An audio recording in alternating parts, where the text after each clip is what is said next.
This is one hell of a debut novel. Quick synopsis of this book. The Tethered God tells the story of Bran, who once held the title of Warden of Ashen Light, but now finds himself in a tavern at the bottom of an ale mug nightly, desperately trying to escape his past. One day, when Saren, a priestess, implores Bran to come with her back to the temple due to his connections to a power that few have ever survived an encounter with, Bran must dredge up his past that he had long since buried, and find the reason as to why the thing most feared by all is not only speaking to him, but knows his name.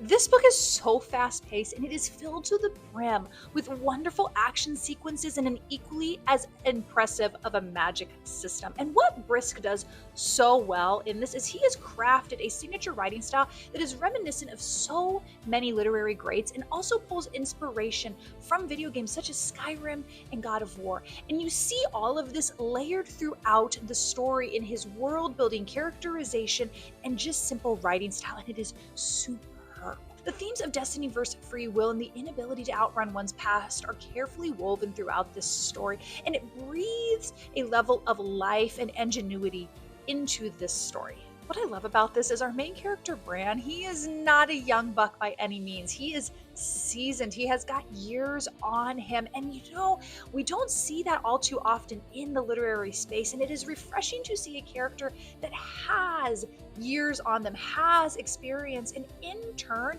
is able to fully understand what is being asked of them in their storyline and potentially understands the consequences of these things. And then we have Saren, who is wonderfully written. She is strong, intelligent, capable, and she does not need a man in regards to anything combat wise. And we love to see a strong FMC.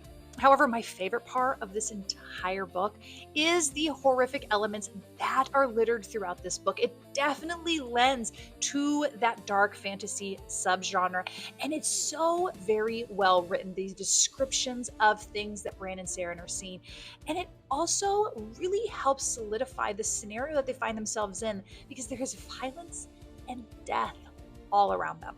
Guys, I loved this book. I am so excited to see what happens in book 2 and also what Noah has in store for the literary community. Guys, if you like a dark fantasy book that has wonderful writing, themes, characters, and has a level of horror to it, then The Tethered God absolutely must be on your radar.